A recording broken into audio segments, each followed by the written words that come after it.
ರಸ್ತೆಯೆಲ್ಲ ಜಲ್ಲಿ ಧೂಳು, ಕಣ್ಮುಚ್ಚಿ ಮೂಗು ಹಿಡಿದು ಸಂಚರಿಸುವ ಪರಿಸ್ಥಿತಿ ಎದುರಾಗಿದೆ.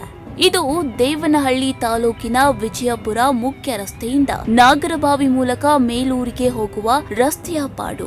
ಕಳೆದ ಜನವರಿಯಲ್ಲಿ ಗುದ್ದಲಿ ಪೂಜೆ ನೆರವೇರಿಸಿ ಡಾಂಬಾರು ಮಾಡುವ ಕಾರ್ಯಕ್ಕೆ ಮುಖ್ಯಮಂತ್ರಿಗಳ ವಿಶೇಷ ಅನುದಾನದಲ್ಲಿ ಮಂಜೂರಾದ ಹಣದಲ್ಲಿ ಕಾಮಗಾರಿ. ಅಲ್ಲೋ ಇಲ್ಲೋ ಹಳ್ಳಗಳಿದ್ದ ರಸ್ತೆ ಈಗ ರಸ್ತೆಯಲ್ಲಿ ಸಂಚರಿಸುವ ವಾಹನ ಸವಾರರಿಗೆ ಹರಸಾಹಸವಾಗಿ ಪರಿಣಮಿಸಿದೆ.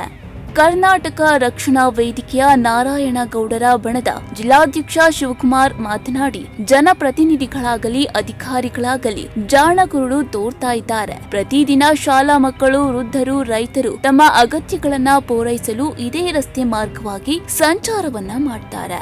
ಆದರೆ ಸುಗಮ ಸಂಚಾರ ವ್ಯವಸ್ಥೆ ಮಾತ್ರ ಮರೀಚಿಕೆಯಾಗಿದೆ. ರಸ್ತೆಯಲ್ಲಿ ಅನೇಕ ಜನ ಬಿದ್ದು ತುಂಬಾ ಸಮಸ್ಯೆ ಎದುರಾಗಿದೆ. ಮಂದಗತಿಯಲ್ಲಿ ಕೆಲಸ ಮಾಡಿದರೆ ಉಗ್ರ ಹೋರಾಟ ಮಾಡುವುದಾಗಿ ಎಚ್ಚರಿಕೆಯನ್ನ ನೀಡಿದ್ರು. ಆಗೋ ಈಗೋ ಅಷ್ಟು ಸ್ವಲ್ಪ ಓಡಾಡೋದಕ್ಕೆ ಶುದ್ಧವಾಗಿತ್ತು ರಸ್ತೆ. ಬೇರೆ ಹಳ್ಳ ದಿನ್ನೆಗಳು ಮಾತ್ರ ಇತ್ತು. ಅಲ್ಲೂ ಕಷ್ಟನೋ ಸುಖನೋ ಅಂತ ಹೇಳಿ ಜನ ಎಲ್ಲ ಚಾಲನೆ ಮಾಡ್ತಾ ಇದ್ರು. ಈ ಶೃಂಗೇರಿ ಶಾರದಾ ಸ್ಕೂಲ್ ಕೂಡ ಈ ಕಡೆ ಇರೋದ್ರಿಂದ ಮತ್ತೆ ಇಲ್ಲಿ ಸುಮಾರು ಹೆಣ್ಮಕ್ಳು ಮತ್ತೆ ಅಜ್ಜಿರು ಮುದುಕರು ಎಲ್ಲ ಬರ್ತಾ ಇದಾರೆ. ಮೊನ್ನೆ ರೀಸೆಂಟ್ ಆಗಿ ಒಂದು 2 ತಿಂಗಳಿಂದ ಸ್ವಲ್ಪ ಈ ಕಲ್ಲು ಸ್ಲಿಪ್ ಆಗಿ ಒಬ್ಬ ಅಜ್ಜಿನ ಕುಟ್ಟಿಸ್ಕೊಂಡು ಹೋಗಿ ಬಿದ್ದೋಗಿದ್ದಾರೆ. ಬಿದ್ದೋಗಿ ಕಾಲೇಟಾಗಿದೆ.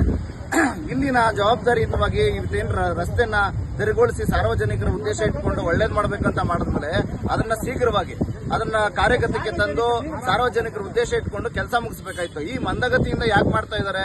ಇದ್ರ ಟೆಂಡರ್ ಯಾರು ತಗೊಂಡಿದ್ದಾರೆ? ಅವ್ರು ಸೂಕ್ತವಾದಂತ ಪನಿಷ್ಮೆಂಟ್ ಕೊಡಬೇಕಾಗಿದ್ದು ಯಾರು? ಈ ನಮ್ಮ ಭಾಗ್ಯ ಒಬ್ಬ MLA ಆಗಿ ಸಚಿವರಾಗಿದ್ದಾರೆ H. ಮುನಿಯಪ್ಪ ಅವರು ಈ ಸಣ್ಣ ರಸ್ತೆಯಲ್ಲಿ ಅವರು ತೋರ್ಮನೆ ಕಂಬದಳ್ಳಿ ತೋರ್ಮನೆಗೆ ಹೋಗುವಾಗ ಸಹ ಇದೇ ರಸ್ತೆಯಲ್ಲಿ ಹೋಗ್ತಾರೆ. ಇನ್ನು ವಿಜಯಪುರ ಪಟ್ಟಣದಲ್ಲಿ ಅನೇಕ ರಸ್ತೆಗಳು ಇದೇ ರೀತಿ ಹಾಳಾಗಿದ್ದು ಅದನ್ನ ಡಾಂಬಾರು ಮತ್ತು ಕಾಂಕ್ರೀಟ್ ರಸ್ತೆ ಮಾಡಲು ಕಾಮಗಾರಿ ಮಂದಗತಿಯಲ್ಲಿ ಕೆಲಸವಾಗುತ್ತಿದೆ. ಆದರೆ ಇದರಿಂದ ಸಂಚರಿಸುವ ಸವಾರರಿಗೆ ಎಷ್ಟು ತೊಂದರೆಯಾಗುತ್ತಿದೆ ಎನ್ನುವ ಕನಿಷ್ಠ ಜ್ಞಾನ ಇಲ್ಲದಂತೆ ನಮ್ಮನ್ನಾಳುವ ಜನಪ್ರತಿನಿಧಿಗಳು ವರ್ತನೆ ಮಾಡ್ತಾ ಇದ್ದಾರೆ.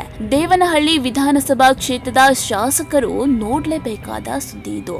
ಶಾಸಕರು ಸಚಿವರಾಗಿದ್ರು ಕೂಡ ಇತ್ತ ಗಮನ ಹರಿಸದೇ ಇರೋದು ಅವರ ಕಾಳಜಿ ಎಷ್ಟಿದೆ ಎಂದು ತೋರಿಸುತ್ತದೆ. ಅವರ ಸ್ವಕ್ಷೇತ್ರ ಕಂಬದಹಳ್ಳಿಗೆ ಇದೇ ಮಾರ್ಗವಾಗಿ ಹೋಗುತ್ತಾರೆ. ಆದರೆ ಇದರ ದುಸ್ಥಿತಿಯನ್ನ ಗಮನ ಹರಿಸದೇ ಇರುವುದು ಬೇಸರದ ಸಂಗತಿ ಎಂದು ತಿಳಿಸಿದ್ರು. ಸುತ್ತಮುತ್ತ ಮೇಲೂರು ರೋಡ್ ಅಲ್ಲಿ ಕಾಂಕ್ರೀಟ್ ರಸ್ತೆ ಕಿತ್ತಾಕಿ ಒಂದು 4 ತಿಂಗಳಾಯ್ತು. 4 ತಿಂಗಳಾದ್ರೂ ಶಾಸಕರಾದಂತವರು H. ಮುನಿಯಪ್ಪನವರು ಇದೇ ರೋಡ್ ಅಲ್ಲಿ ಓಡಾಡ್ತಾ ಇರ್ತಾರ. ಕಮ್ಮದಳ್ಳಿಗೆ ಹೋಗ್ಬೇಕಾದ್ರೆ ಬರ್ಬೇಕಾದ್ರೆ ಇದೇ ರೋಡ್ ಅಲ್ಲಿ ಓಡಾಡ್ತಾರ. ಎಲ್ಲ ನೋಡ್ತಾನೆ ಅವರೇ ನೋಡ್ತಾವ್ರೆ.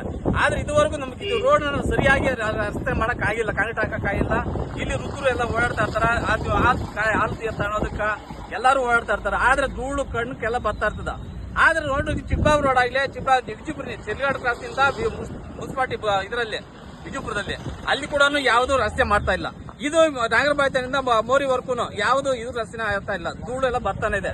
ಕಿತ್ತಾಗಿ 4 ತಿಂಗಳೇ ಆಗಿದೆ. 4 ತಿಂಗಳಾದ್ರೆ ಯಾರು ಇದು ಬರ್ತಾ ಇಲ್ಲ. ಇದೇನಂತ ಹೇಳ್ಬಿಟ್ಟು ನಮ್ಮ ತಾಲೂಕು ಮಾಡ್ತಾ ಇರೋಂತ ಕರ್ತವ್ಯಗಳು. ಈ ಶಾಸಕರಾದಂತವ್ರು ಮಿನಿಸ್ಟರ್ ಆಯ್ತು H. ಮುನಿಯಪ್ಪನವರು ಇದಾಗಿದ್ದಾರೆ, ಮಿನಿಸ್ಟರ್ ಆಗಿದ್ದಾರೆ. ಆಹಾರ ಖಾತೆ ಸಚಿವರಾಗಿದ್ದು ಇದೇ ರೋಡಲ್ಲೇ ಓಡಾಡ್ತಾ ಇರೋದು ಅವರು. ಇನ್ನೇನು ಬೇರೆ ರೋಡಲ್ಲಿ ಓಡಾಡ್ತಾ ಇಲ್ಲ. ಯಾವಾಗೂ ಎನಿ ಟೈಮ್ 2 ಸಲ.